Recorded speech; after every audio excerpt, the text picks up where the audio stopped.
We got breaking news. Yeah. All right, welcome to Jack Dodson's Racing Insider News this week with no Jack. No Jack. Hey, Jack we got his new best friend here, Robbie Mark. Yeah. Man, my buddy. What'd you do to him? He couldn't get out of going to his daughter's birthday party. He's got PTO. Oh, He was trying, his daughter's birthday but party. it didn't work. At least he's not going on a cruise. Yeah, that hurt. Not yet. All right, let's thank our marketing partners here. Oh, let's see. Los Compadres, our buddy Edgar out there, our Los Compadres U-Cars out there. Thanks for Edgar for coming on board this year. Factory canopies get you a 10 by 20 tent. I think it's $16.99, fully customized, unless you need some artwork. Hit Todd Davis up, tell him we sent you. Mosquito Joe's of the Peninsula, get 50% off on your first month of service. Just mention the racetrack or the Jack Dodson'S show. Papa John's, better ingredients, better pizza. Jack, man, he just loves Papa John's. He loves it. Loves it. I can't get enough of it. They sure do. Tanya McAllister at NPM Marketing. Thanks, Tanya. She's helping us out with our fire suit. I know it got shipped out on Friday, so we'll get Ron's full custom suit here, hopefully in the next few days or so. Bondress Brothers Distillery, or Robert Bondrett. Been involved with the racing for a long time, been involved with the show for a long time. We appreciate Robert. Jack's got to go get us some product and not tell Eddie Clark.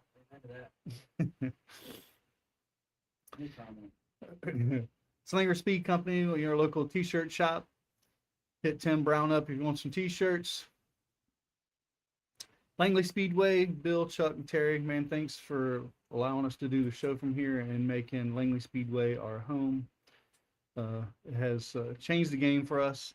Fast Eddie's Barbecue. Oh, Eddie was cooking this weekend. Appreciate old Eddie Clark. Cooking hamburgers. Yeah, he was cooking. It wasn't no barbecue, but Hamburgers. cooking barbecue or cooking hot dogs, hamburgers, something else. I think. I didn't get any of that bacon wrapped chicken from your trailer. Why not? You were inside the trailer. I got got rushed out. You got a cookie though, didn't you? No, I didn't know. I didn't see no good. I didn't even get that far. I was in there for 10 minutes at least. I didn't. It won't long enough. That's your fault. Yeah, you're right. PPS and Paquette Power Solutions. Oh, Keith Paquette. Talked to him this weekend and told him he owes me lunch. But he had some of that bacon wrapped chicken. I said, "Well, I got you lunch already." Well, he's one of our sponsors, you know. Oh, is he? Yeah. You got anything out of Keith? Sammy might. I don't know. Sammy might have. C. Clark Contracting since 2005. Oh, Eddie Clark. Appreciate Eddie. Trying to get him to get on the hood. He won't do it. Eddie? Yeah, we got a better hood for him. Yeah, that's it, man. I don't see why not. Ain't nothing but opportunity. I mean, you know. GAC, Great American Company, with Guillermo Amaya. Miles of Seamless Gutter. Appreciate everybody over at Miles, especially for putting up the money that they allow us to give away our sponsorship every year. So please go like and share their page and stuff. Frontline Performance Race Fuels, Parts and Lubrication, the hottest fuel at Langley Speedway. That's what they May or may not pass tech. It will pass tag. It might win you a championship. It has 8 times this year. There you go. That I know of. I mean, you're not the only one running it. No, we're not. No, we're not. No. Ashley Miller Media, thank her for allowing or doing some graphics for Jack. Makes Jack look good, and that's a lot of work. Last but not least, we got to make a plug for our old and dusty shirts. $25. We still got a bunch left to sell. $10 is going to go towards a charity of Jack's choice. He's already got something picked out. We cannot release that yet, but old and dusty shirt, white or black, hit me or Jack up and we will fix you up. Jack's got a whole truckload of them. Thanks to Sammy Gator. And you, I mean, would you ever thought you guys would be this close now? No, that's all it took was a shirt. Put his name on the shirt. Man, the shirt, the winning. I mean, he tried to take all the credit for the wins. Yeah. And then when Marty put it in the newspaper. Oh yeah, when he was in the newspaper talking about it. Was Jack's name in the article? Oh man, yeah. I mean, it was I mean, who would have thought this would have turned into that? Really. The And- first week when you called, you told me about this. Well, I told, we first put the motor in, I called Adam on pit road. Well, I try to talk to Adam every chance I get, cause he doesn't come talk to me, you know, No. so I gotta go to him. Oh, okay. So, Fancy people like and, you that. know, I just say, you know, maybe get a backup motor, dusty backup motor in there. Well, I think that thing Jack Dodson. And next thing I know, old Dusty took off. I mean, it's When old Dusty left the station, everybody hopped on board and riding that train. yeah, they did. But I mean, it's a good looking shirt. It's It is a good looking car. shirt. The stickers are nice. Jack owes me one. Hey, Barb. Jack She said, "Hey, babe." I know she's talking to me. Oh, yeah. Talking to Scott. Ah. Scott, he's telling me to get you a shirt. Talk to Scott. Scott, Was that the other shirt? I knew there was one left. there was one, I don't know. Jack, when I went to sign him, Jack said, I got yours, but it's already in the car. And I'm like, don't worry Yeah. about it. Keep it right. Yeah, Because he still got it, he messaged me. Okay. Yeah. What's up, Victor? What's up, Eddie? She wants to win one of the autograph ones. Oh, gotcha. Yeah, which is pretty cool. Her story is true too. I mean, I don't know if you've read the story. It's about the giveaway. Oh, no, I didn't know that. You didn't know that. No, I thought that was pretty cool though. I No, did her read- story is actually true. Yeah, I did. I did And- read, but I didn't know your dad raced though. Very brief. Was that the only race? 3 times. That was the last one. Now your mom raced? Yeah. Yeah, that's right. Mom raced, and then they separated. Dad said, "Well, I'm gonna race," and It didn't work out as well for him. yeah, he made the highlight reel on his 3rd race out. He made more than a highlight reel, and you know, back in them days, things were a lot looser than they are now. White It's- extra large. It's one of my moments, I can tell you that. Oh, really? I have 3 But- moments, they're all equal, so. Now, was your dad kind of a hothead? No, No, no, he liked to, Oh, really? like take a drink every now and then. Where was your mom kind of a hothead? Or No, Mom was Where'd kinda you get it from? You've been calm though here in the last few years. I'm getting old, man. I'm getting old, but I don't know where I got it from, but no, she was kind of calm. But Dad liked to partake in a few, but everybody was doing it down here, and Yeah, I can't tell you how many times we growing up. I mean, we're all from South Norfolk. yeah. They drive better when they got a few drinks. I don't know how many times I've heard that. I sat in the old wooden bleachers, and I sit about where that Bojangle sign is. They and had something- them on the back stretch They back there. had billboards back there with the steel guardrail, and he went through it backwards. Hmm. Through the billboard, I mean, the car disappeared. It's just gone. So everybody's all quiet. Oh, and I see some guy coming across over the wall in a white suit, and I can see him grinning from these bleachers. I can see him smiling and laughing. I said, yeah. He got called to Joe Carver's office. And, Oh, Joe Carver. Yeah. Adam, you got the news over there? I gotta try and read Jack Chicken Scratch. Eddie Clark says he was thinking about getting on the hood, but Sammy won't put him in the car. Well, I mean, the checks just got to be big enough. I tell you what, Eddie Clark, and I'm telling everybody out there, we have 3 Pro 6s available for sale. We can get Eddie in a Pro 6. Here you go, Eddie. Take your pick. We got 2 that are race ready. One of them is a One hot rod. A hot rod. Yep. One of them's a hot rod. The other one is a good top 3 contender, and the third one is a good. You want to learn about Pro 6s and Good these just starter. need to be taken apart, cleaned up, and rebuilt. Where's the cars at? They're in Gloucester. Hmm. And we got the parts to do it. There's a bunch of parts. So Eddie can bring 2 friends. Talk to Sammy Gator. Go look at them. Talking about posting them online here soon. Got the parts. Make an offer. Money talks. It does that. We just don't have the time. His son Aaron's taking a different path, so we don't have the time. It's hard to concentrate on one and then much less do others. Yeah, and ain't nothing. And all we're doing is hurting the class, keeping them in the garage. So anybody that wants to go Pro 6 racing, and that's what's going to help the class. Yeah, and that's turnkey. 2 Yeah, of them you are got it. turnkey. The third one does need work. Any parts that it needs for it, though, there's astronomical parts. There's more sway bars and springs and shocks and rims, whatever you need. Pro 6. Hmm. Yosemite call Slinging Ink on Wood Creek Road. That's think of the name. That's bad. That's bad. Slinging Ink. What you got, Adam? All right, Hickory, late model stock winner this week was Michael Bumgarner. In the pros, it was Kyle Campbell. Dexter Knipe won the limited, the second limited race. Kingsport, Scott Mod 4, Kingsport winner. Who was it? What Kevin knows the other guy. They come out of the Kevin Canner It group. actually was Kevin. It was Kevin. Who won the second race? Kevin Oh. won the stock for it, didn't he? They call them Mod 4s. Oh, Oh, the other damn, guy. his stepdad. Rocky won the second Rocky, one. that's right. Dexter Lane won the late model race at Golden Sands. Ty Majeski put a whooping on him, I heard up there. Lonesome Pine, late model winner Keith Hilton. Kyle Dudley was the other race winner, and in the Mod 4 at Lonesome Pine, it was Kevin. Rocky Yates. Langley, we had 7 races. The Enduro winner, Alex Floroff, that was his 3rd in a row. Did he start last? No, I don't think so. Usually he gets here like late, misses the draw. That's his No, 3rd win in a row, though? Yeah, it is. That's my buddy. They blew a motor in the second race this year. Yeah. They ain't missed one yet. That's my buddy there, man. Good. In the limiteds this week, it was Jacob Derrick ×2. Jacob Derrick. You know- Jacob Derrick things. Yeah.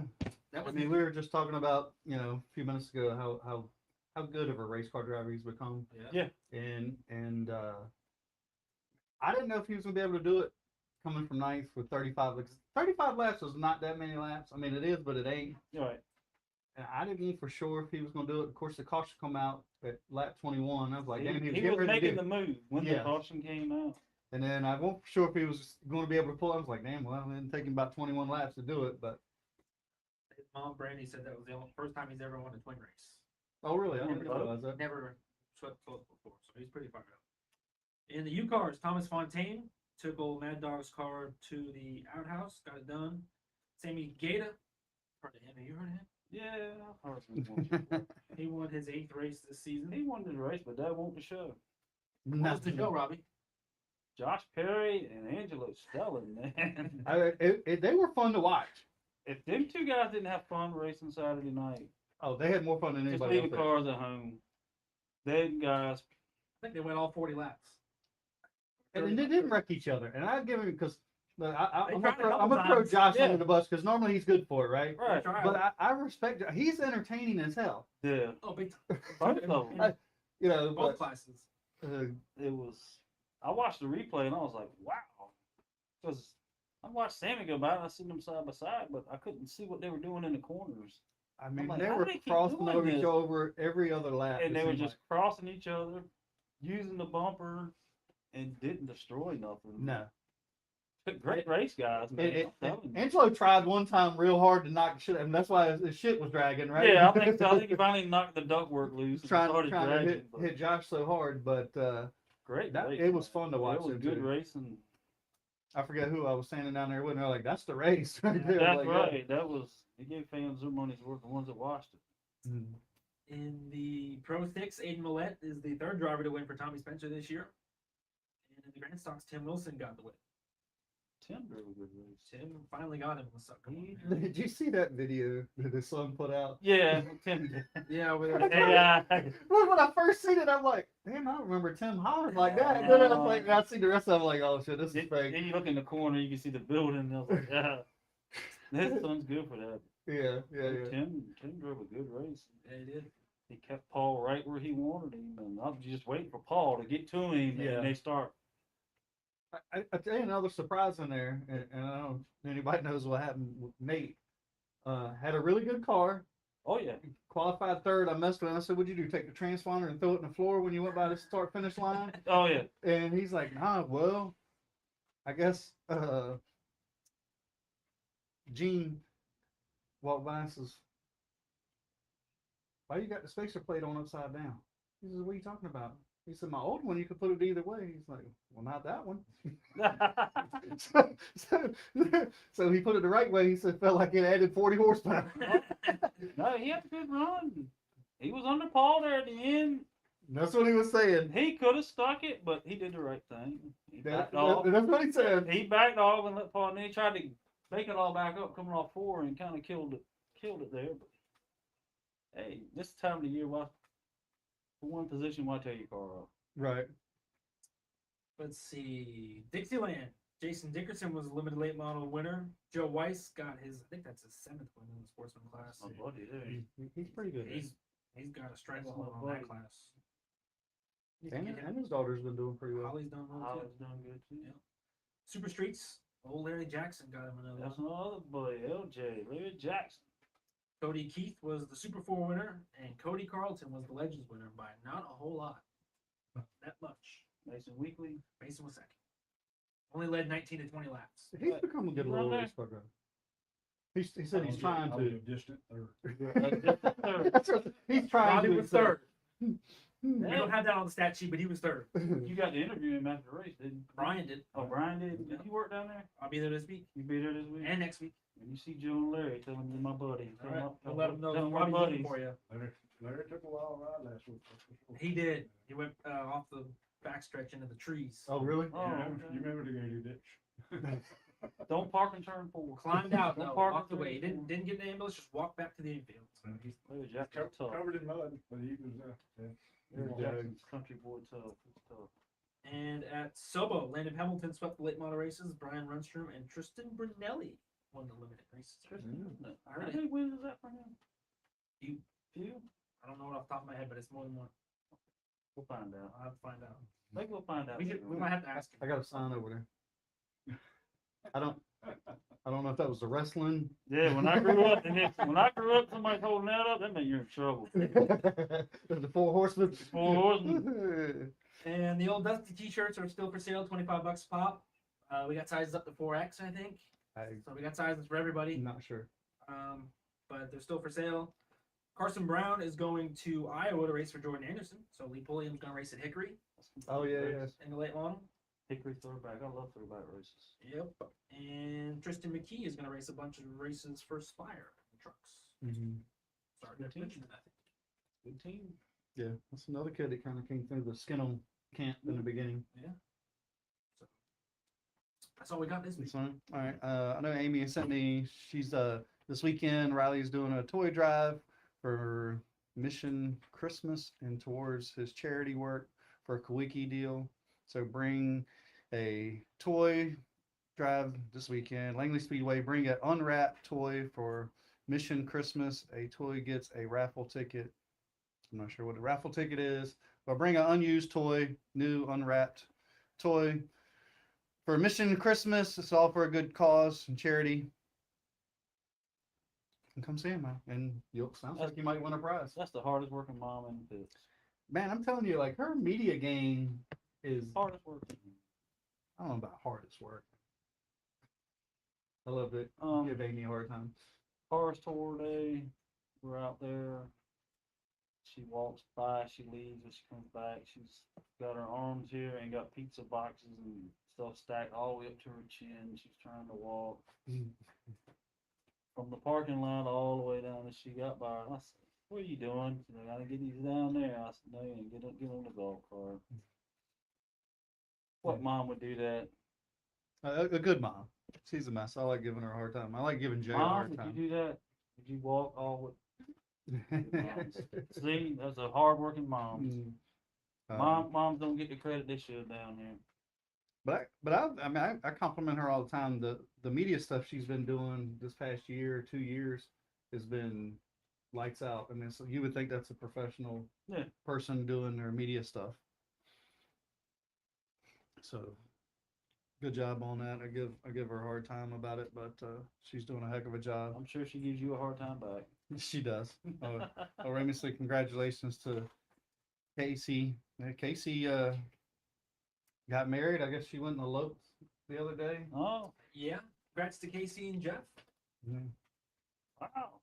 Got married recently. So Big news out of the Wacky Wednesday stable. Just be to work tomorrow night and Saturday night. That's right. Yeah. Yeah. She's got a Yeah. job to do. Be back to work.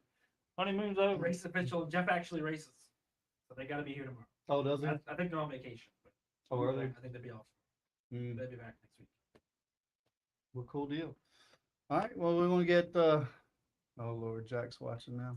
Jack. Yeah, you want to get Bab? You want to come over here? You can either that way or this way. Oh, doesn't you matter. can sit over here. Come on down, Robbie. I don't know. Now, did you ever have any run-ins with Bab? I didn't race. I've never raced with him. No. We've known each other most of our I lives. can that's tell what you, I'm saying. I can tell you there was one night that we all from Chesapeake took some coconut. Chesapeake. It sure did. Yeah. Took them all back to South Norfolk one And night. that's what I'm saying. Are y'all close in age? Yeah, I think Robbie's older than me. I think Are quite you? a bit, yeah. Yeah, he's quite a bit older than me. So now, for the people that don't know, because you've been kind of away from the sport a little bit, or at least from Langley Speedway. Yeah. How did you get started in racing? And how'd that go? I probably came here my first time when I was maybe 11 or 12. My family, my uncle mainly, was the chief steward here for many years. Oh, okay, I didn't know. Matter of fact, first time I walked over here, we got here late, and none of this stuff was here. Used to have a cut off telephone pole on the bottom of the front stretch here, where Pete would actually call the race. Oh, really? No radios, nothing like that. Hmm. So first race of the night, car spun off, coming off 4, knocked him off that telephone pole, about 30-40 feet. He was up that high doing it? No. He was on a cut off telephone pole. The Okay. car hit the pole and Hmm. knocked him off of the door. Oh, knocked him 30 or 40 Yeah, feet. yeah. So, they had a little scare or whatever, so he bounced up and walked to his car and got a shot of old granddaddy, old granddad or whatever, and a lucky strike, and he went back to work. And so, I've been, my family's been here, since probably the early 70s or whatever. I did a short stint working here, this is, kind of always been my home. Mm. Got ran away a couple times, but other than that, I'm back. You just can't stay away. Well, I got drugged back. Yeah. Now, what all have you raced? Started out in a limited stop. Well, I started out in a enduro. Okay. Ran 1 or 2 enduros or whatever. That's back when we had 200 car fields out here or whatever. My first car was a limited stop. Ran 2 races or whatever. Bush Laster made me move up to grand stop because I have ball joints in the car that I guess I want to have. So you were They cheating. only had Yeah.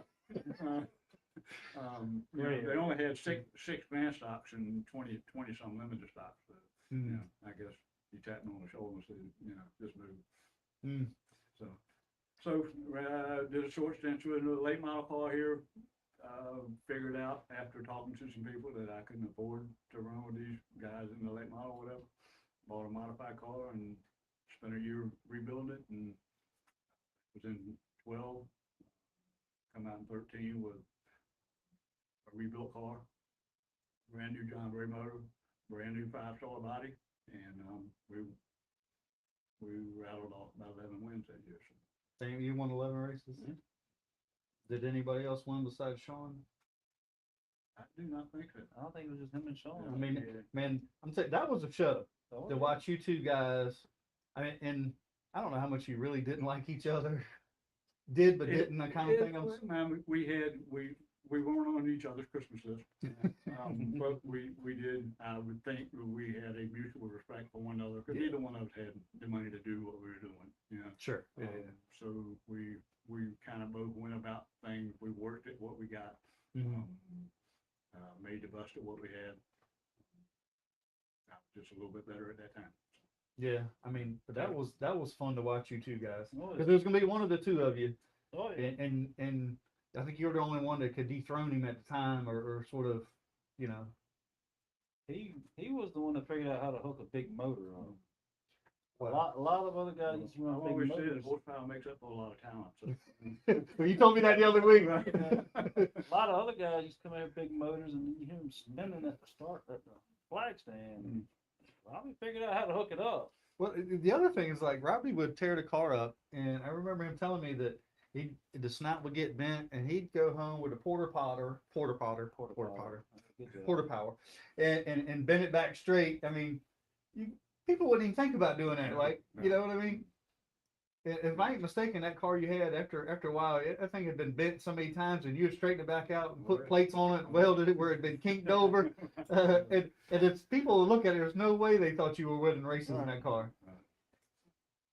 I mean, it was cool to see, and even in like some of the jokes that you and Sean would do to each other, the mouse traps, and we had some good time. The Not buttercup. some good time, but we had some good time. yeah, the Yeah, we buttercup. started the buttercup. Buckle up, buttercup. Yeah.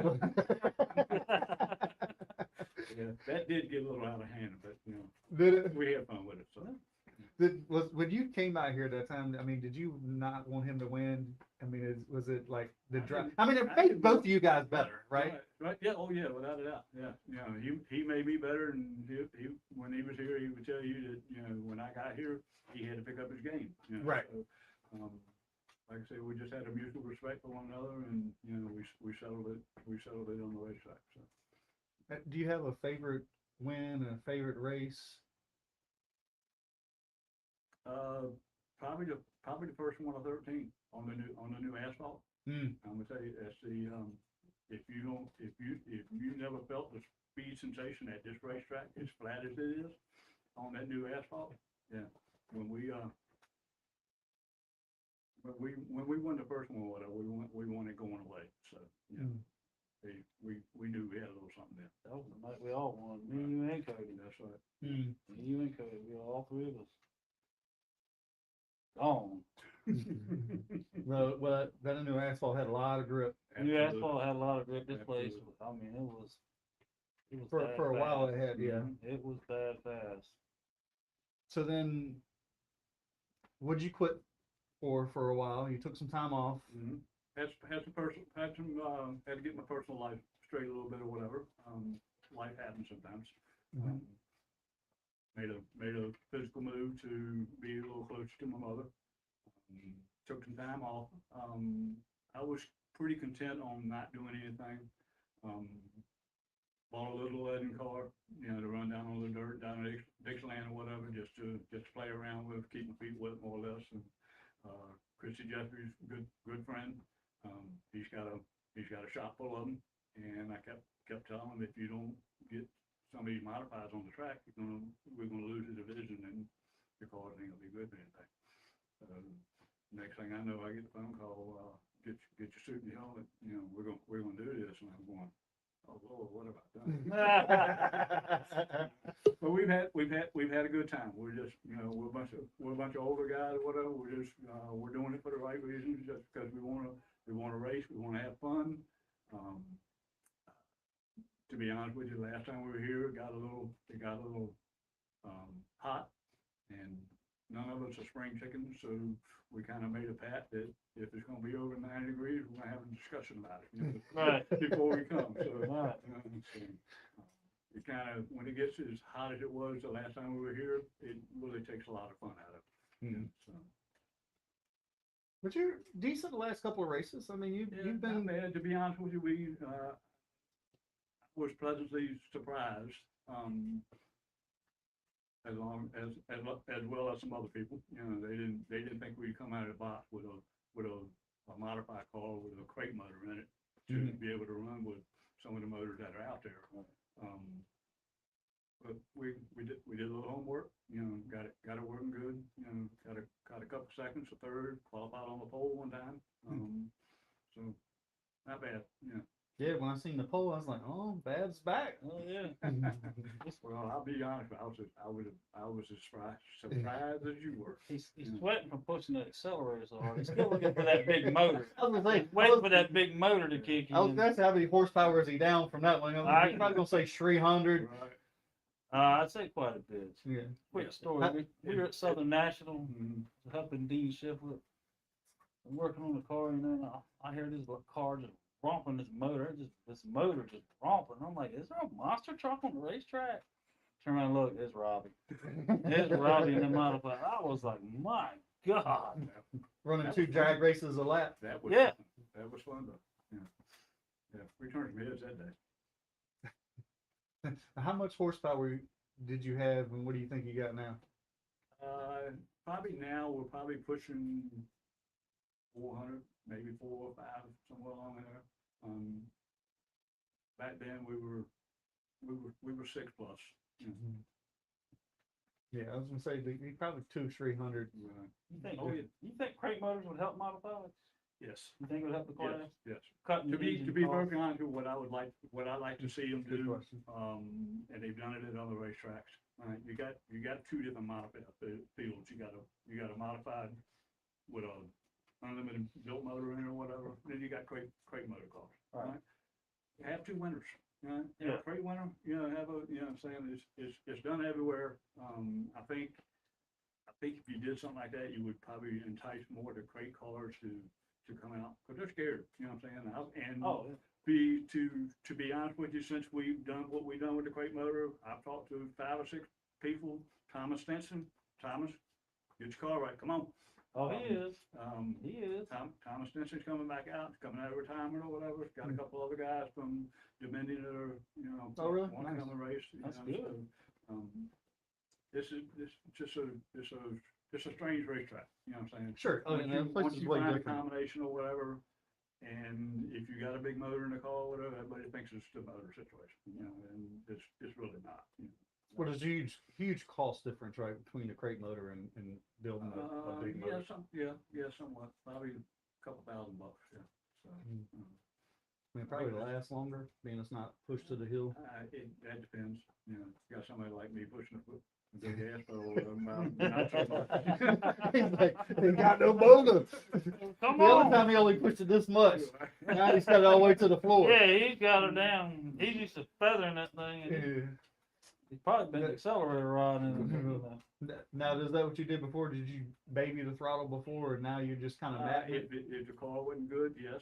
All right. But there were some times when the car was real good or whatever, I'd get in the middle of the corner and point it straight and just wrong? Yeah. say a prayer. That's what it looked like. I mean, I don't know if you've ever sat down on the backstretch and watched like him and Sean. I mean, it was Oh, like, yeah. it's like just he got the car halfway straight and it's like, what? I mean, it was like, God dang. I mean, it's got to be a huge adrenaline Oh, yeah. rush. It is. Yeah. And John Dave did me a huge favor by doing what he did. Yeah, because he didn't build many asphalt motors. John Brown building him. And that's kind of why I went to him, because he wasn't a commodity. Mhm. But I knew, in the dirt world, there is no better. Right. And I think the only other one I know that he built a motor for, I think he used to build Phil's motors at one time, way back. At one time, he built a lot of motors out here. Did he? Okay. And just wasn't his cup of tea. So. Yeah. Well, Robbie, I appreciate you coming out, man. It was great fun. Yeah, if I can take a minute, I want to thank a couple people. Naturally, Chrissy Jeffries for giving me the opportunity to drive the car. Ryan at After Hours for supporting Mr. Jeffers or whatever. David Lifkin, they're up there in the shop right now putting the body on the newest car he's got. Gene Nichols for his help. The guys that come and help. Appreciate everybody, and hopefully if it ain't too crazy hot or whatever, be here Saturday and see what we do with him. Yeah, well, I'm glad to see you back, man. It's fun. It's glad to see you back. Oh, yeah. And, It's Bring good to be back. Good to be back home. Your buddy Randy Akers said, yeah, you were definitely not a spring chicken. That is not up for debate. Good Thank seeing y'all. you, bud. Thanks, Good buddy. luck Saturday. Glad you're man. back, man. Thank y'all. We got Oh, your buddy. who? All right. All right, let's see. My buddy. Adam's buddy. Let's play. Your This. buddy. I got money. He's got friends. Ready to find out. Your buddy's coming on? We got like a video call? Well, we got somebody. I don't know who. Hey, this is Bill Aker, driver of the 22 car for Mad Dog Motorsports, sponsored by Mosquito Joe, and you're watching Jack Dodson'S Insider Racing News. I think that's the one he messed up on. He wanted to redo. Yeah. But we're gonna play the bad one. What's up, Dan? How you doing, man? All right, man. How you guys doing? Good, man. Good. Oh, Larry McBride. What's up, Larry? Checking us how we're doing. So, Dan, you do flow, right? Yeah, yeah. So, what's your job, and how did you get started in doing flow? Yeah. So my official title at Flow Sports is senior producer. I work on the motorsports side, which is the flow racing portion of Flow. We've got over 25 different verticals, as we call it, different sports that we do. But I'm on the racing side, which is great.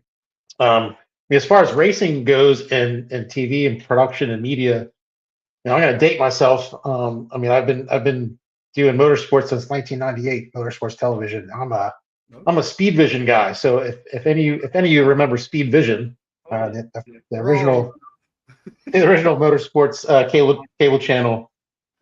So I started Speed Vision when I was a couple years out of college. I went to school for TV production. I didn't really. The crazy thing is, like, I knew about motorsports and racing's cool because racing's just cool and guys love things to go fast but I was never really a race fan. I was a very casual viewer of all forms of motorsports. So it's kind of weird that I was in pursuing a career in television, and I was working up in Connecticut, and that's where Speed Vision was headquartered in Connecticut, in Stamford, Connecticut, and the broadcast facility I worked in at the time, I was working for a different cable channel.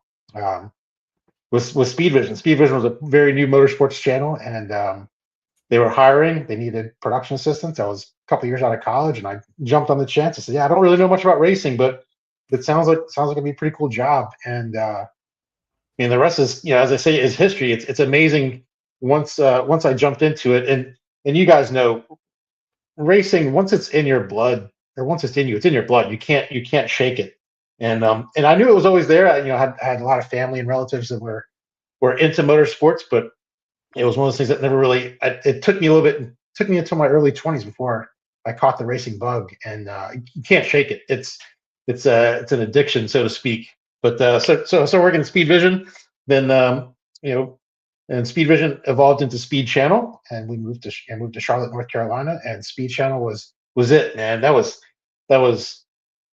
Think about how motorsports changed, with between Speed Vision and Speed Channel, and how it evolved and grew dramatically in the U.S. in so many different ways. And then Speed Vision unfortunately went away due to a couple of changes, due to some changes at Fox, and a lot of people moved on, including myself. I did a bunch of stuff, did some contract work, some freelance things.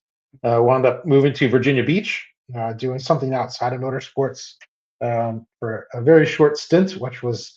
Because, like I said, I couldn't shake it. Couldn't get enough racing, but I was still continuing to do TV production, but just up in this area. So I'm still currently in Virginia Beach, but got an opportunity to head down to Miami, Florida, and do a bunch of motorsports stuff down there. Where I was down in Miami for a couple of years.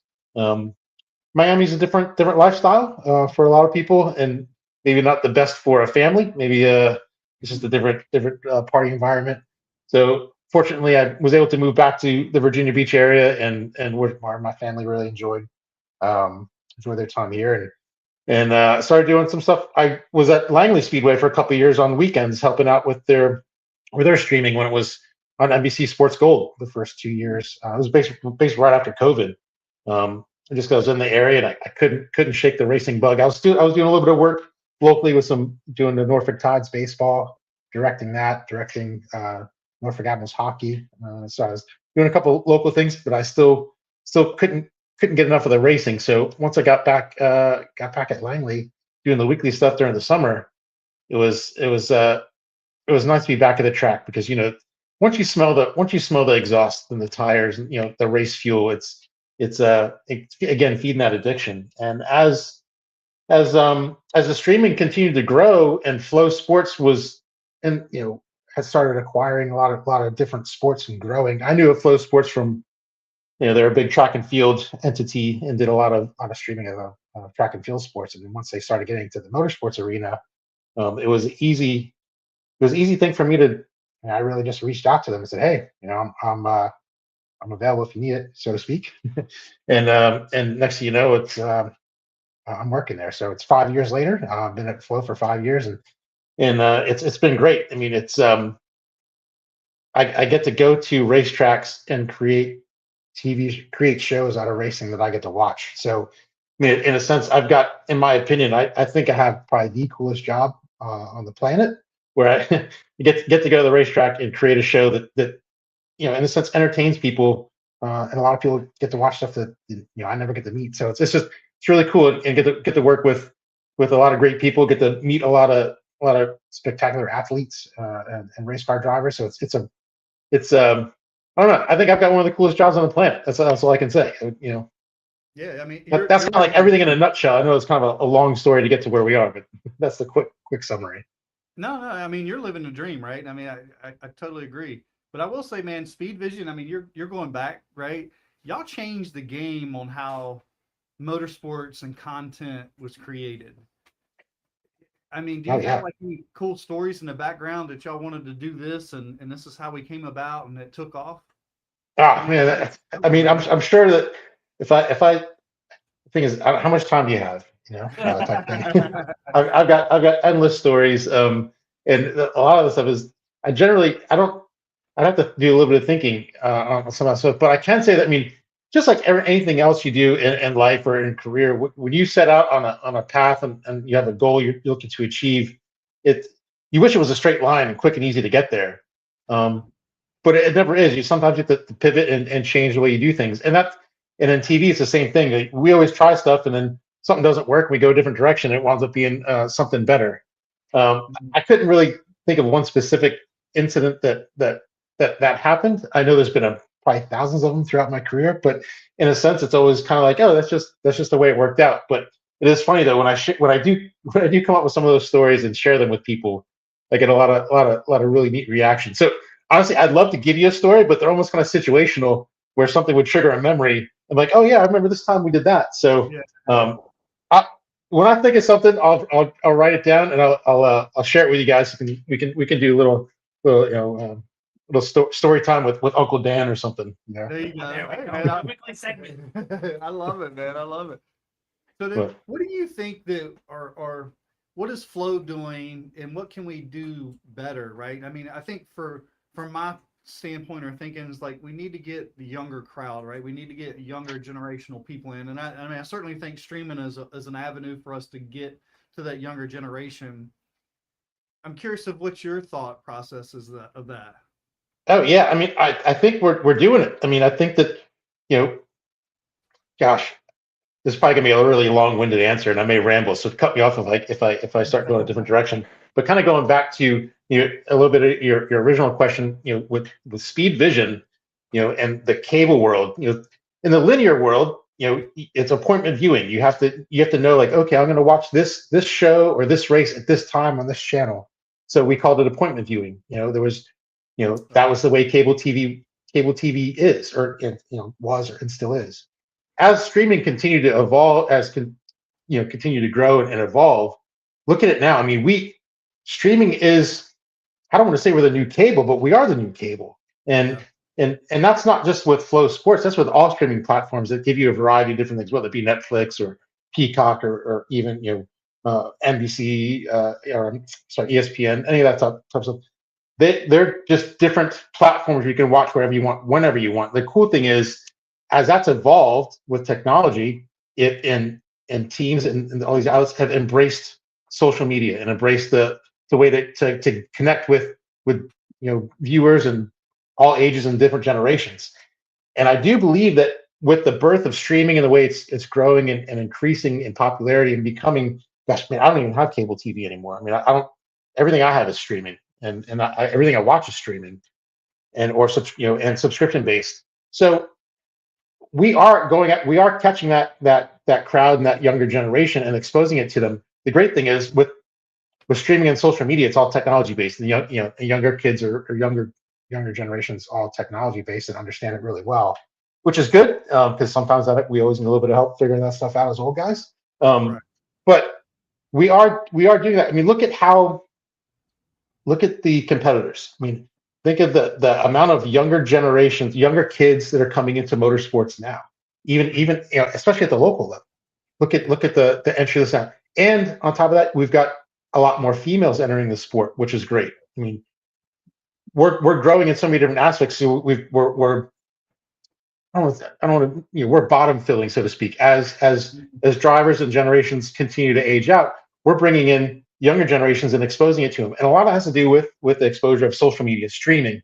Has really brought all of our motorsports to a greater audiences and more light. I mean, gosh, just even 5 years ago, 6 years ago, yeah, there was racing that was streamed, but it wasn't at the level it is now. In addition to Flow, there are other motorsport streaming services and platforms.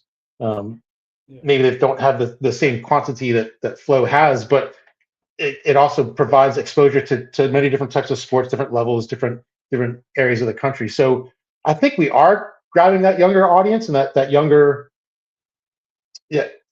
crowd and exposing it to them.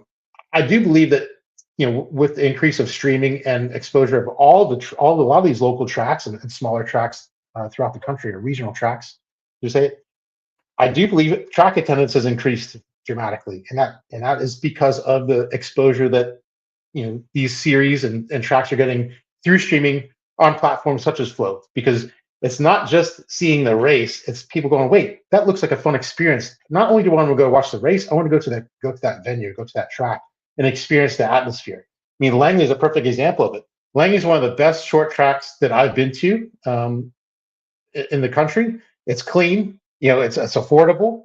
It's a very family-friendly environment. It's a great time because there's something for everybody at the track, on a race night.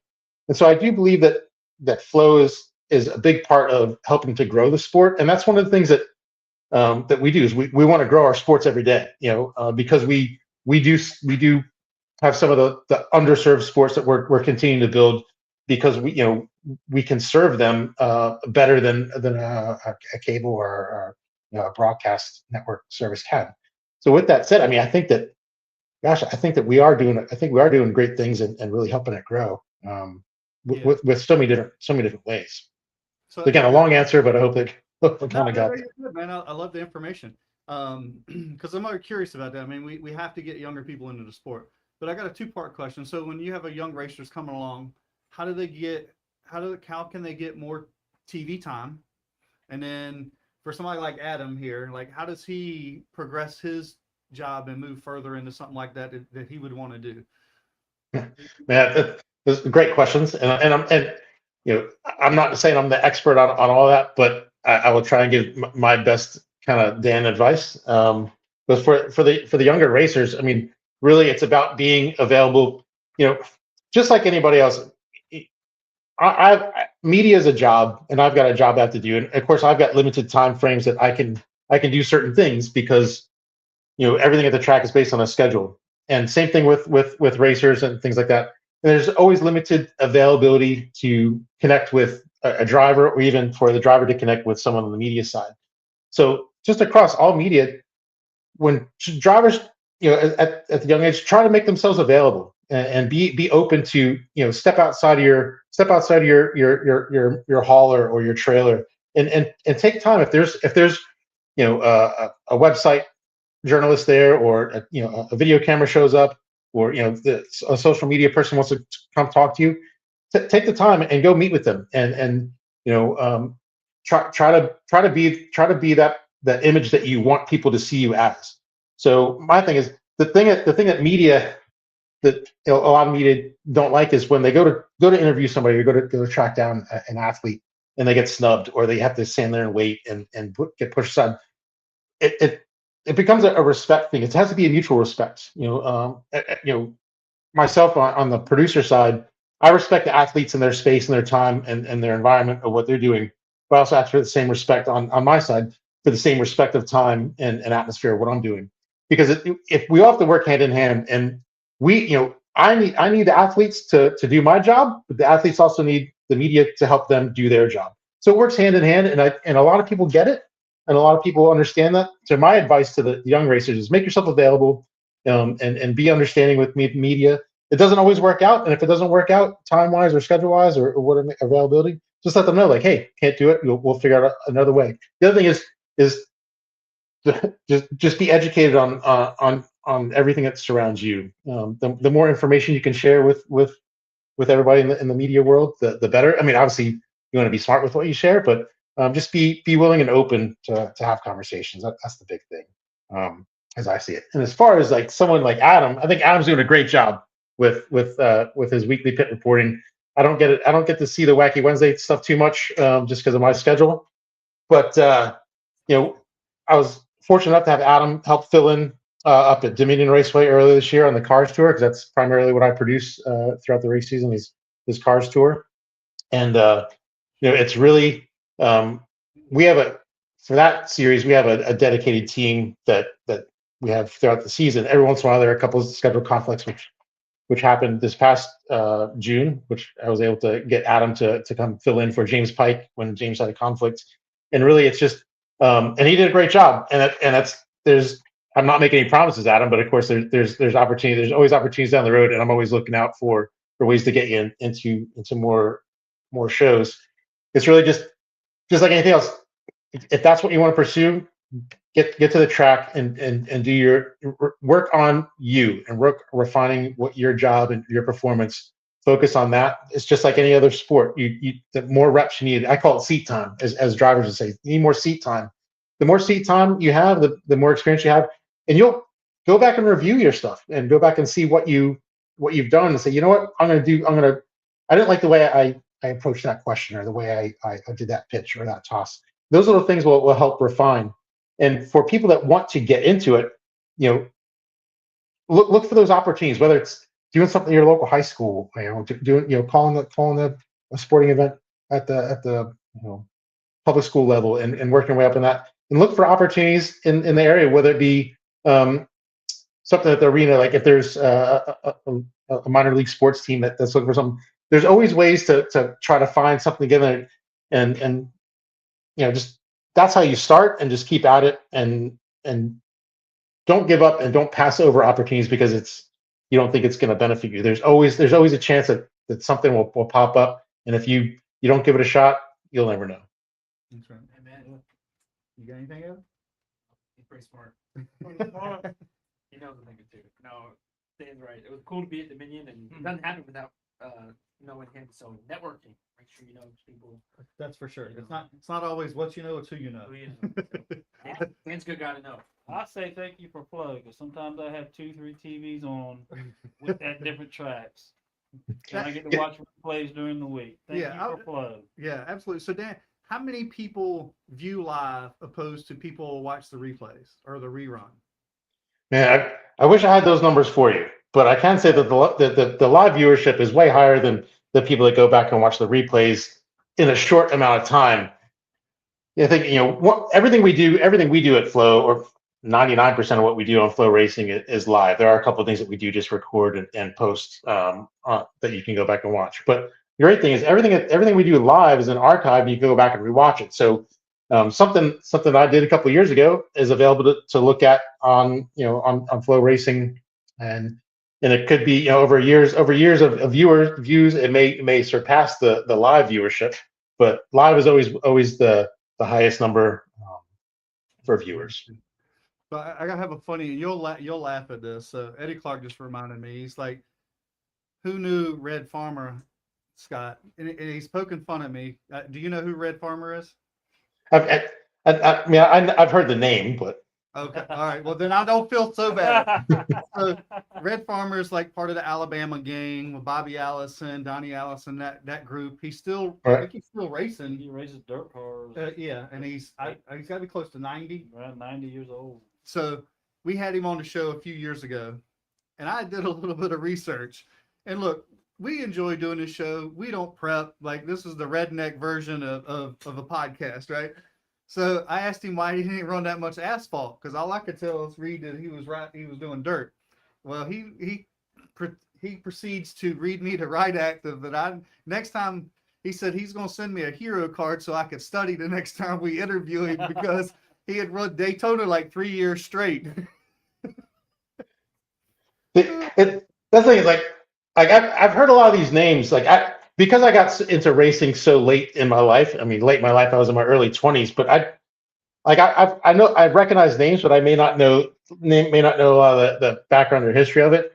So that's the good and bad of what. But I mean, everything from I'd say the late '90s up till now, I'm probably almost an encyclopedia. But anything before that in racing around the world, I know some of the big, I know some of the names that are more recognizable. But it's kind of funny how um like I said, like I heard that name and I was like, I know I've heard of it, but I don't know any of his background. Well, you make me not feel so bad because I thought you were going to say, yeah, I know Red Farmer is. I'm like, well, then you'll get the. He hasn't been back on the show since. No, he hasn't been back on. But you know what? Hey, look, now we got a funny story to tell, right? Yeah. If there's a good laugh in it, I'm down. But Dan, we appreciate it, man. It's been great fun. I think we'd love to have you back. I think it's 100%, interesting man. some of your insight on the back of that. And if Flo ever wants a podcast, man, we're here. Yeah, man. Hey, we're like whores. We work for free. Hey, look, I'd love to come on and talk about stuff, another time and whatever. If you give me a little bit of a heads up on a topic, I can probably do a little more research and be more prepared. But then be happy to come back on. That goes back to the redneck show because we don't prepare. We just whatever comes to mind. It might be a dumbass question. Yeah. All right, well, I'm good for dumbass questions because I'll probably give a really bad answer. That's but no, I know that I don't want to take away from any of the racing you guys have going on up at Langley this weekend. Langley is one of my favorite tracks. It's my home track. I definitely have a soft spot for it. I think it generates a lot of great racing and it's a great venue.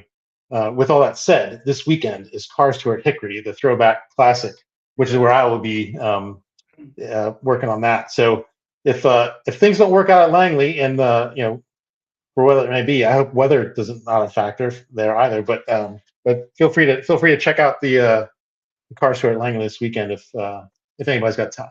But again, I'm not trying to take away from the Langley viewers either. Right. We have phones. We'll be at Langley and watch it at Hickory on our phones. That's when it right. fits. There you go. Well, Dan, we appreciate it, man. We're definitely going to have you back, man. I think it was a lot of fun, man. Well, thanks for having me, and I look forward to joining you guys again. All right, buddy. Thanks, See you, man. See you, buddy. Thanks, guys. I didn't click the button. No, it was pretty cool. It's a different insight, like in the background, how those things are done, and I could go on for another. I don't 30 minutes. want to swell another member of this team's head, but he did do a good job at Dominion. Oh, for sure. We watched the Cars Tour race. That's why we hired. That's why we And got him to come over here and make us look up at our Adam, game. man. Adam's out there killing it. We had some fun up there, man. He's so great to work with. And his daughter, Alexa, actually works with him at Summer Race. She'll travel with him and be in the truck with him. Dan's daughter. Yeah. Oh, really? Okay. So it's cool that they have that family aspect, and she's great to work with too. For sure. Yeah, I got to work with him. I think Scott was still racing when Dan was here. Yeah, probably. I know I'd heard the name, but I don't think I've ever met him. Yep. He was with it was Track Pass at the time when I started out here 6 or 8 years ago. So Yeah. great but guy. man, And now he reports to Uncle Dale, man. He's big time. Yeah, and then man, you talk about Speed Vision going back there, man. I mean, they changed the game Speed Vision, man. in motorsports at the time. I mean, that was game changing because we never had a whole channel, and this was just 24/7 motorsports. Yeah. So Yeah, he's basically doing the same thing. That's what we asked for. That's all we wanted. Back then, we might get it on a day, wow, a couple hours a day, a couple or hours here or something, there. you But know? man, Speed Vision was definitely. Yeah. I can't think of some of the announcers that they had or the shows that they had, but I'm drawing a blank. I can see him and the voice, but Yeah. Yes. Oh man. that every 6 o'clock. Rock Yates. Something like that. I don't know. I know there's the IndyCar guy, but the one Robert dude. Miller. Yeah. Well, Robert Miller, yeah, Yeah. he's definitely one. The dude with the dark hair, I can't remember his name. But there's just so many, but that was definitely changed the game, and imagine that was a cool time to be in that production at that time for sure. And Flow Racing, can't beat it now. No. Flow Racing is worth every penny you pay. For sure. Watch something every day. Every penny. Well, I mean, there's just how else can we watch our racing, right? I mean, and I'm like Bill. I don't think it takes away from ticket sales. I think it Oh. creates people that want to come here. Like, Oh. oh, you see that track on Flow, man? I'd want to go there and watch the race. Well, like Langley's improved the cameras, For sure. the better camera angles. I watch the replays to see the car at different angles that I can't see from. You can't see this so much on pit roads. You can't see it. Correct. So I watch the angles to see what the car is doing. It's funny how many people do that. That's When when you- you keep doing that. That's pretty cool. Yeah, Yes. and you know when you're down there watching, hardcore races, you're gonna watch it from down there, not in the stands. You can watch Right. it from down there. Well, you can't see everything. If No. there's an accident other than the track, you didn't see it. What is the person? Everybody's pulling their phones out. Flow. Yeah. Hopefully there's a There's replay. there's Hopefully probably there's at a least replay. 50% of the people here are playing it on flow anyway. Yeah, Yeah. and you can't always, but and then like the races I missed, and then you get Yeah. to see. Or if you didn't come, you could watch it at least. See Yeah. these young kids wherever they're going, whether it's here. And especially or like these young this kids, young man. these young kids at South Boston, man, Get to they're watch them. everywhere. These that young and kids are everywhere. Their family that's far away or not gotta local watch- can go you watch gotta it on keep your eye flow, on them right? I mean, because- that's a huge deal. Spain, that was him. Dave Despain. Dave Despain, that's who I was thinking of. How about Eddie? Yeah, Dave Despain. I mean, that was definitely. What's up, Basil? Basil's the best tire dude I around. said that out loud. Basil, Yeah, we don't use positive reinforcement around here. Basil, I'll tell Bill Mullis himself. They don't pay you enough, buddy. No, You deserve a raise. I mean, he's only quit 15 years in a row. And he quits every year. But He's always back. he's always back. Basil's my buddy. Yeah, no, I love Basil. He's And he's always always trying trying to get the crowd He's the wild number one up. hype man, chief hype officer at Langley Speed. Yeah. Yeah. Right before the green I flag, didn't even know he had that much the energy. Hampton Heat, he was screaming at the crowd. Oh, Jumping up and down. I mean, he was getting some air. Oh yeah. I mean, not Michael Jordan air, but he was Yeah, getting you some just air. don't want to be around him when he starts getting riled up at the tire machine. When he gets riled up at the tire machine, you're like, here, babe, here's a $10 tip. Does that make him happy? Here's a $10, $20 tip. No, but, he's usually not happy till after all the tires are done and he's away from Yeah, it. yeah, I don't think the tip situation's been going. He was saying the other day, $15, $450, 450 tires we did. I think we got $25. That's like piece. He's like, no, for everybody. I just told him to keep it. $25 a piece. No, that was for No, the three of them. $25 for all three of them Yeah, for 450 tires. yeah, the car store week. Car store guys, y'all some tight rods, man. God. Yeah. All right, well, let's have our buddy over here. Come on TB. over. Come on over. For people that don't know who you are, tell us who you are and how you got started in the sport. Yeah, so I'm Tristan Brunelli. I race at South Boston at 18 Limited. Ever since I can remember, I always used to go to Southside Speedway and watch Rusty and Kyle Wood and all the six-pack racing group down there right off turn number 2, and they'd always race modifieds, U-cars, anything you can think of down there. And in 2020, we bought my first Bando, and we ran, I think it was 7 or 8 races that year up at Dominion, and then in 21, we ran the full season at Dominion, and I think we ended up finishing like 7th in points or something that year. And then in 22, we introduced Langley to the schedule, and we ran the full season Dominion and Langley in the Bando. Oh, okay. And we ended up finishing, I think, 7th or 8th again in points at Langley, and I think we finished 3rd or something at Dominion. So we weren't that bad that year. And then 23 was probably the best Bando year that I had personally. And we raced the full season again at Dominion and Langley, and we raced, I think it was a total like 22 races or something that year, and we ended up racing until September 9th. And September 9th, I remember it was my last Bando race that year, and I hit about 6 inches from that red gate down there in turn 1, broke my right thumb. Oh. It took me out the rest of the season, so we didn't race.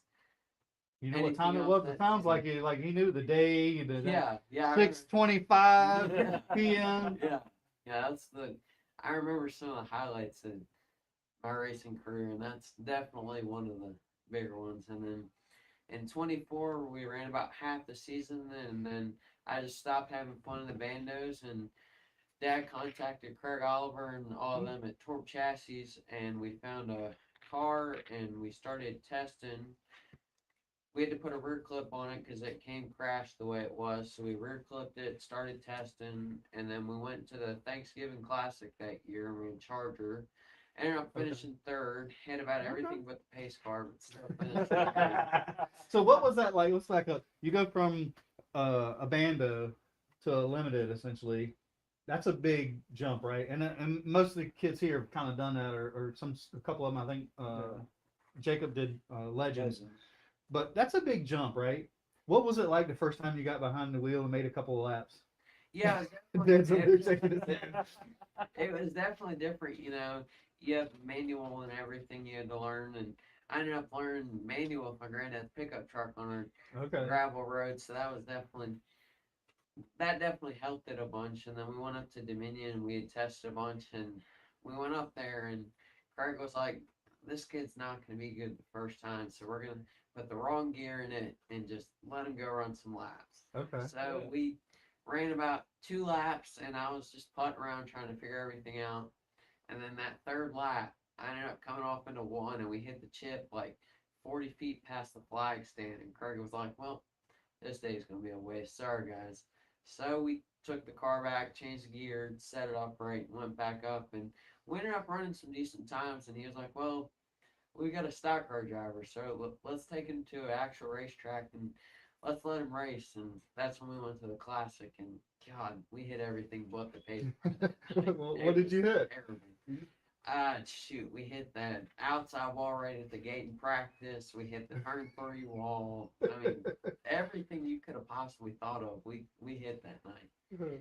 And then in 25, we were in the full season in South Boston, and ended up winning one race, and we ended up finishing second in the points that year, and we were pretty good considering it was first full season in the big car and just trying to figure everything out, get a notebook. And then this year we said we're gonna throw one more shot at the limited class, and we wanted to win the championship. So we've got 2 poles so far, 4 wins, and we just had a stellar year. You know, we started off in April, and we really didn't get off on the right foot. And then once May came around, we won the first race in May, and then we won at the end of May. And then once June came around, that second race in June, we had a cool go bad, and that kind of set us back in points. But right now we're second in points, so it's been a really stellar season. We've definitely turned it around from what part of an April was. Man, I'd take them stats starting my career out any day. Second full year in a limited at South Boston, your second point. Yeah. Y'all normally have what, like 20 cars? Oh yeah, we've gotten anywhere from 25 cars, and I think we had like 15 or 16 last week. We keep tearing them up down there, and they don't keep coming back. That's the thing about South Boston. If Yeah, there's a you- wreck, there's Oh, yeah, nowhere to there's go. nowhere to go. There's nowhere to go. You do know the history that is involved with South Boston. Your name could be one of them grandstands one day. Yeah, you never know. We'll see what happens. So you gonna run anything else besides South Boston the rest of this year, or? So we're gonna finish the season in South Boston, and then we're gonna not run limiteds anymore. That September 12th race, the championship night, that'll be my last limited race, and then we're gonna run a few late model races in the fall. I think we're running that Ward Burton race at South Boston in Dawn's Crush. November, and then we're gonna run a few races at Southern National and a race at Florence, and just pick and choose some races. And then next year we're gonna run the full season at South Boston late model and get my feet wet in there and see what we can do. So what initiated y'all going to the racetrack the first time? So it was like did somebody else in your family race? Did y'all always go to the racetrack and watch the races, or? Yeah, so Dad's helped Kyle and Rusty since they started racing. Back when Kyle ran Grand Stocks, he was helping them, and they always ran at Southside. And ever since I can remember, we always Been at the racetrack. turned 2 grandstands every week, and we just watched all of them race. And I loved it. I had watched NASCAR all my life and seeing all the colors, and I was a good Kyle Busch fan, so I always like to have some M&Ms and get the colors off of that. And that's what really sparked me, was watching the NASCAR cars go around every Sunday. And yeah, How old are you? I'm 15. 15. 15. Man, if you could turn back time, 15. right? Yeah, like he's a seasoned vet already. When I was 15, you had to sit in the wooden bleachers. You couldn't go Yeah, down you couldn't go in the pit. Yeah, You you had to go be in the 16. pit. Yeah. Couldn't even go in the pits. So what was it like when was it already known that your dad, did you wanted to go racing? Or when did you go say, Dad, I think I want to go racing? It kind of sparked towards 2018, 2019. 2019, I think about mid-year, I had told Dad I wanted to go racing, and we just kind of laid it off for a little while. And then end of the year, I remember I think it was my birthday present. I ended up getting that Simpson helmet and gloves, that pack that you can get for kids, and I got that. And Dad was like, "All right, if you want to race, we're gonna do it." And we threw a shot at it, and ever since then, I've loved it. So now, what was it like? I'm sure y'all were at South Boston that first practice. Or not South, but was it South Dominion. Boston? Dominion, that's Dominion. right. What was it like for you guys? Nervous wreck. He crashed a lot in the bandos. So like we weren't worried about crashing because we got used to that already. Right. I mean, we broke bones and wrecked some cars, but no. Her and I were actually not facing the track when he actually finally hit the gas. You know, it was like you heard him just kind of putting around, like he was pace lapping. Yeah. And he's on the backstretch, and we're staring at the flag, basically the flag stand, just like hanging out, and all we hear is whop, and I just shook my head because I knew like this is gonna go one of two ways. I'm about to hear pop, and then it's gonna hit the wall, or he's gonna catch on. And you know, like you said, you know, Craig, we all agreed let's just go up there and see how he does. You know, we're putting him in a big car. What's gonna happen? And, Sure, yeah. man, We all were blown away, to say Yeah. the least. Not bad. Well, I was gonna say, I mean, that's a pretty nod to you, right? When Craig says, "Hey, let's just put this other gear in there," he's not gonna get up to speed, Right. and then he's hitting the chip going past the flag stand. It's Yeah. like, well, yeah, it was. but it would suck for you, didn't you? You're like, what? This is all we can do. Yeah. Yeah, I think We ain't got a gear here we can put in. Trick wheels off. There you Yeah, go. yeah, exactly. No, I mean, to be honest, we saw the bando trailer. Like the car barely fit in the trailer. Oh, you got it in the bando Yeah. trailer? Yeah, Oh, I had a 24-foot trailer, so we were able to fit like a small toolbox in the car. And Craig said, "We won't need much else." He said, "I'll bring a couple things just in case." But, Oh. you know, again, you expect to go up there. Unfortunately, it's only 50 minutes from the house, Mhm. probably 45 from his shop. So it was kind of like, well, I guess we know what we need to do. Let's come up here fully set up and see. Because we had no intent of racing that year. Like I talked with Craig and I said, "Let's get the car ready." And Craig said, "Let's practice, see what he does." Talked to the motor builder, and everyone was like on the same page. We're just gonna practice. Then we went to Has the that ever worked? Has that ever worked? No. I don't think that's ever worked. No. It's like once you get a taste of it, I mean, it's like chocolate. You know, Yeah. you just want to get a lot more. That never works. Yeah, and it was man, that first Southern Classic, it was cold too. Oh yeah, yeah. It's Yeah. always cold as hell. I've run quite a few of Yeah. them, and Fun event, Oh, event. it Like is. he has puts But on it's and whatnot, cold. But it was last year was cool. The first year was cold. in your defense, and like you said, you hit everything. Everybody else in the field probably hit everything. that Oh night, yeah, too. we ended up crashing some race cars. I think we had 23 the first night and came back Yeah. Saturday and like 15. 12 cars on Yeah, like, yep, that's- we hit everything. Yeah. Now, did you always know that he was probably going to want to go racing? Mom Yeah. says yes. It was. I mean, he grew up watching cars in the car. I can still repeat that movie verbatim. You know, so he said he grew up around racing. Spent some time when he was younger in the hospital, and it was like what we put on. Like he didn't want to watch kids stuff. He wanted to watch old races. And Yeah. he's pulled up old Langley races and Southside races, and he, like he said, Kyle Wood. You know, he went back and he's found some of his original grand stock and modified races, and Yeah. then he went even further back and went to Rusty Wood and Phil Warren time up there. Oh wow. Oh, damn. You know, There you and- go. Yeah, so you knew he was very interested in it. He's kind of told us, you know, whether I'm driving in the future or I'm wrenching on a car. Obviously, he spends time with Craig and the team at Torp in the shop. It's not just roll out and drive. He works on them as much as he drives. Oh really? Okay. So what do you do at the shop? Yeah, so Craig and all the guys at Torp, they've kind of taught me all the ins and outs of the cars, and they build the cars from scratch. So, you know, we cut all metal, lathe it, and get it put together. And I've been taught how to use some of the machines and stuff and take some stuff apart. We've taken a bunch of cars apart that need clipped or gone through or whatever it might be. They've taught me about everything you can know.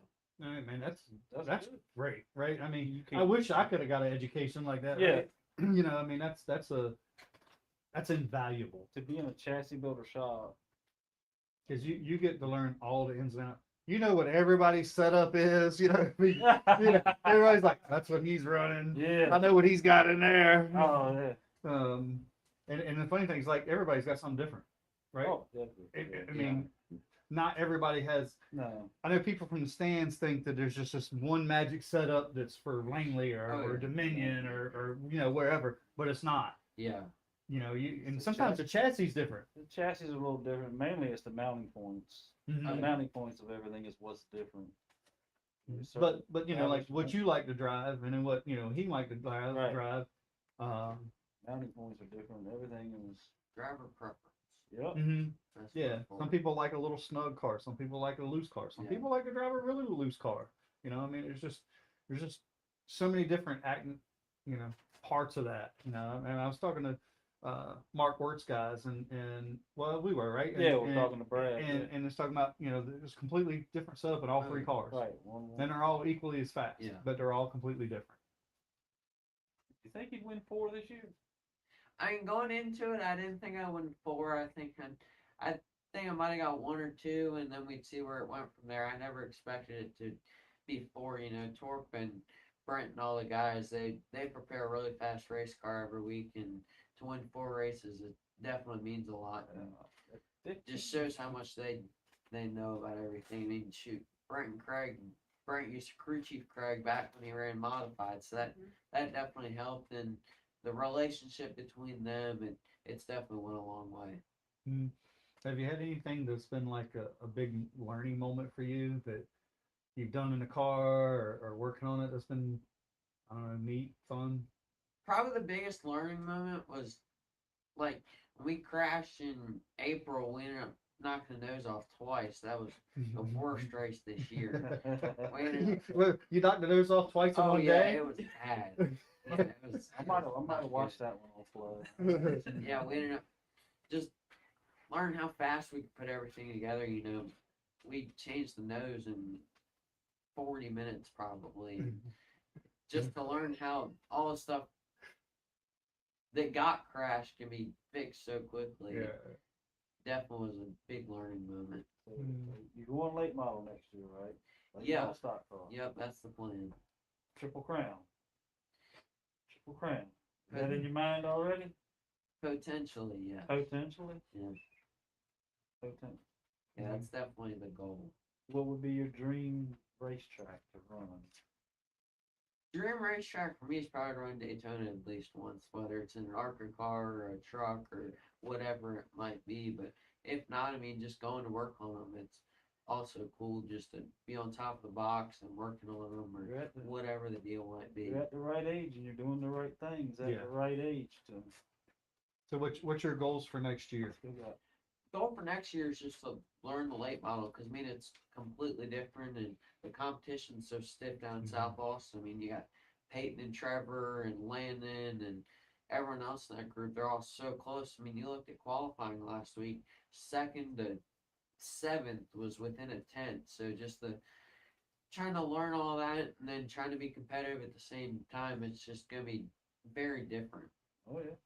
I like this kid knows his stuff, right? He does. I mean, he knows how fast everybody is. He's already watching late models. Right. He's doing his own thing. And he's watching the late model. So who do you go to for advice? Mainly it's been Craig and Brent and Kyle. I mean, because they've raced all their life and they know much about it. So, I mean, just them teaching me what to do and what not to do. I mean, I've gotten taught, like, the biggest thing for me this year was restarts. I mean, we practiced restarts, I don't know how many times at the start of the year, just trying to get them down and get them to where I can be really competitive on the restarts. Like, that's the one thing that probably won me the race last week in the first race was the restart, because had we got that, it definitely would have been tough to pass Dennis. And then Andrew, he's helped me a bunch and trying to get me to learn and trying to do it the right way. No, that's a character. That's my favorite guy to watch. I love Andrew. Oh yeah. It's always interesting, right? I made sure I talked to him last time he was here. I made sure I talked to Andrew Gray. People don't like his style. They don't like what he does. But me, I'm old school. I love the way he does. Well, You that's keep kind of people like with entertained. Josh out here, right? I know he rubs a lot of people wrong, and he's rough. I'm gonna be nice. He's rough, but man, he's super entertaining, and he don't care. Josh. He doesn't care. He doesn't care at all. Robbie cares. I'm gonna tell you, no, Josh. Well, like with us, we've had no problem with Josh this year. Josh is so fun to watch because he'll come off turn 2, and he'll be like looking at the infield. He's halfway down the backstretch. He's still looking at the infield. And he ain't let off. And somehow he gets to turn 3, and the car's set to go in the corner. Well, the other week when we had him on the show, and I called him out the week before, and I didn't realize he was the one coming on the show. But they just got a set of scales. Right? Yeah. They just put the car together out here running it. And I'm Yeah. like, how the hell? I didn't know he's as fast as he is without even having any info. He's fun to watch. Now I'll give him credit. He has calmed down a lot. He's gotten used to. He'd get here late, and then he'd just knock everybody out of the way trying to get to the front. And by the time he got there, the front end's all beat up and overeaten. Mm-hmm. And this year he's had a few incidents, but for a support division driver, you can't ask for something better. I mean, No. he's Well, doing it was nice to see how him and which one was racing this weekend. him and Angelo. Yes, Yeah. I mean That was super fun to watch. but Josh, some week he runs Grand Stock and Super Street, so he'll come here, drop a car off out there on the side of the gate, and go back get the other one. God bless him. He's hard. God bless him, man. God bless him. Rodney Davis, what's up, buddy? Long time, man. I'm glad to see you're still living. Wow. So do you have any aspirations that we want to go further with this? As far as your dad's pocket will allow? Yeah, goal is to get sponsorship for next year. We've been doing this without it for the past 6 years that I've been racing. Mm-hmm. Late models just so need money now, and sponsors go a long way. For sure. And as much exposure you can get, right? I mean, and it's changed the way we do things. I mean, it used to be, it was all about wins. Now I think social media is just as important as what you do on the racetrack, You have to. Yeah, like the Ram race for the seat thing's a prime example of it. They only took 20% of their driving abilities, whereas they used their social media stuff for most of it. So you got to be really good on the social media side of things to be able to get that ride or do whatever comes. No, for sure. You see, he's paying attention. We didn't do shit like that, Robbie. No, we didn't. We didn't have social media. Well, that's true. That's We true. didn't have social media. But If we made the newspaper, now we were doing something back then. I mean, it sounds like like you're doing all the right things, or you know what the right things are to do. I mean, I think you got a bright future, man. I mean, hell, you're winning 4 races in your second season. I mean, that's something to be super proud of. Thank you. Adam, you got anything over there? Nope, he's doing great. He needs to keep doing what he's doing. Yeah, Keep doing what you're that's for doing. sure, man. Can't wait to have him back here. Yeah.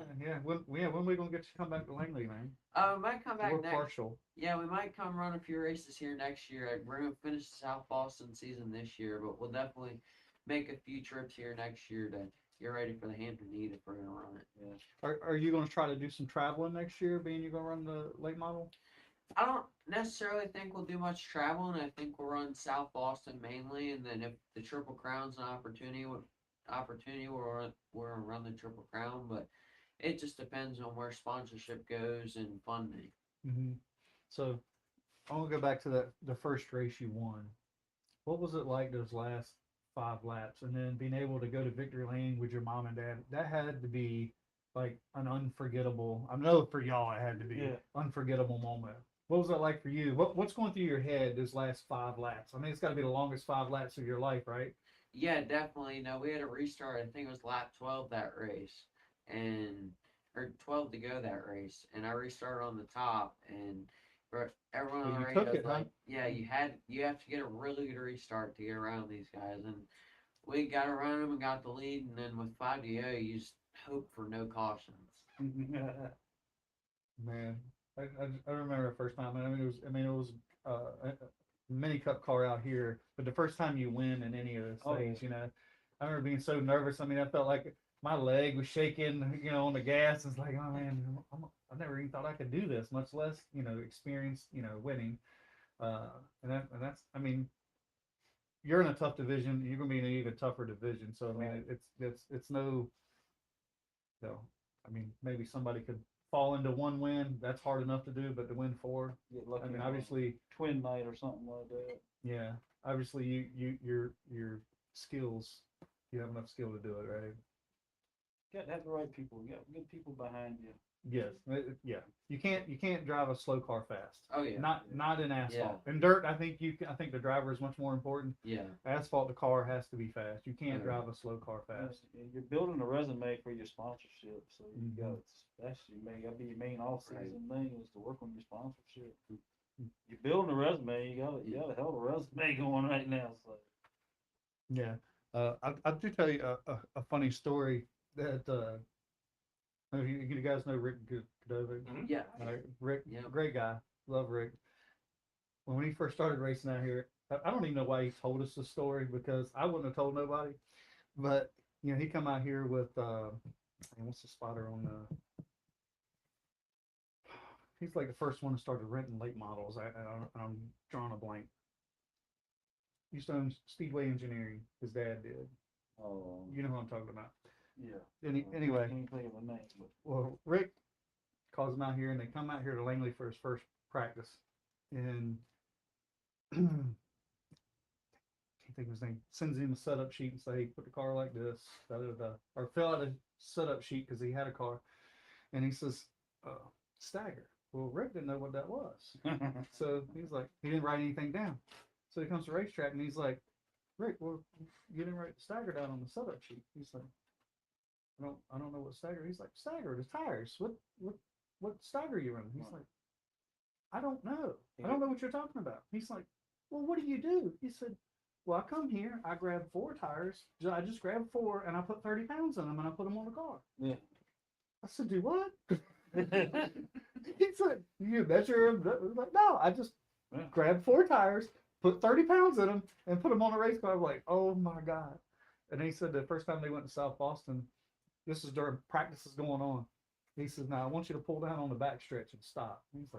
He's like, I pull down on the bottom, cars are going by. He's like, okay. He's like, now tell me why you so goddamn slow. I was like, no, he did not. He's like, yes, he did. Yeah. I'm like, hey, Rick, I wouldn't have told these stories to somebody. I mean, especially the stagger story. No, That is hilarious. 30 pounds of air and stick them on the car. Don't even know what the stagger is. It could have been going this way, that way. I mean, I'm sure you know what stagger is. Oh right? yeah. Yeah, he knows that. Yeah. Well, man, it was great talking to you, man. I wish you the best of luck, and man, please come back and tell us how your season's doing, maybe afterwards or next year or something, man. Yeah, definitely. I'd like to take a moment and thank everyone that helps to get here. I'd like to thank Brian Tanner Racing Engines. He's built us a really good motor for this season, and it's definitely shown. I got to thank Torp Chassis for giving me a very fast race car every week. BST Shocks, Hawkeye Graphics, and Buckaroos. He makes sure it's looking Buck's the sharp man. every week. I Yeah, love Buck. he's definitely man. And then Mom, Dad, Brent, Kyle, and everyone else that comes to racetrack with me. Well, good deal, man. Well, thanks for coming. That's our show for tonight. Watch and share our shows. Even if you don't watch, just turn it on so we can get some views. Yeah, why not?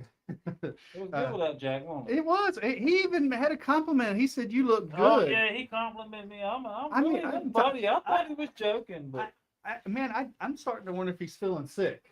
I don't know. I think he likes seeing that old Dusty. He Dusty shirts around. He here. does that. He does that. All right. Well, thank you guys. We will see you guys next week, and like and share. Thank you.